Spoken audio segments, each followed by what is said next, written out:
नमस्कार दोस्तों, स्वागत है आपका एक बार फिर से आपके अपने YouTube चैनल पर। आज मैं आप सभी लोग के लिए एक जच्चा गीत लाई हूँ। उम्मीद है आपको जरूर पसंद आएगा।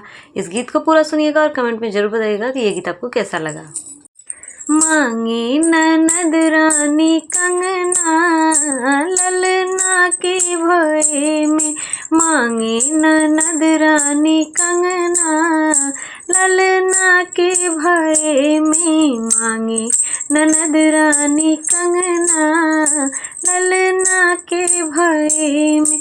अंगना में ठाढ़े ससुर समझावे, अंगना में ठाढ़े ससुर समझावे, दे दो छोटी रानी कंगना ललना के भय में, दे दो छोटी रानी कंगना ललना के भय में। मांगे ननद रानी कंगना ललना के भय में, मांगे ननद रानी कंगना ललना के भय में।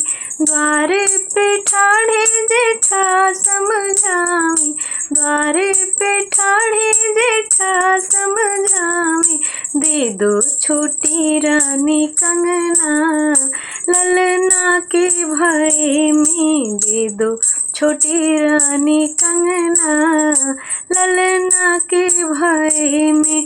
मांगे ननद रानी कंगना ललना के भय में। कमरे में ठाढ़े देवर समझावे, कंगने में ठाढ़े देवर समझावे, दे दो भाभी रानी कंगना ललना के भय में, दे दो भाभी रानी कंगना ललना के भय में। मांगे ननद रानी कंगना ललना के भय में।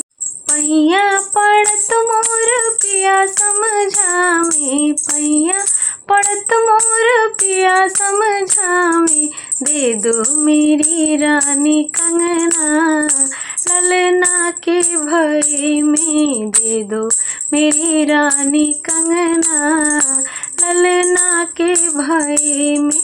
मांगे ननद रानी कंगना ललना के भय में, मांगे ननद रानी कंगना ललना के भय में।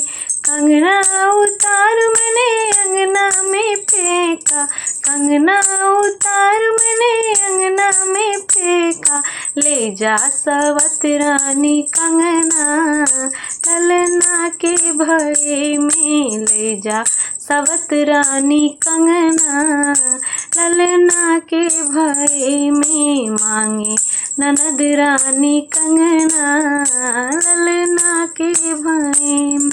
कंगन उठा के नंदी हाथों में पहनी, कंगन उठा के नंदी हाथों में पहनी, बोली जुग जुग जिए तोहरा ललना लालन के भय में, जुग जुग जिए तोहरा ललना लालन के भय में। मांगे ननद रानी कंगना ललना के भय में, मांगे ननद रानी कंगना ललना के भय में। अगर ये गीत आपको ज़रा भी पसंद आया हो तो प्लीज़ कमेंट करें, लाइक करें, शेयर करें। अगर आप हमारे चैनल पर पहली बार आए हैं तो प्लीज़ हमारे चैनल को सब्सक्राइब कर लीजिए, क्योंकि हम चाहते हैं कि आप हमारे चैनल पर बार बार आएँ।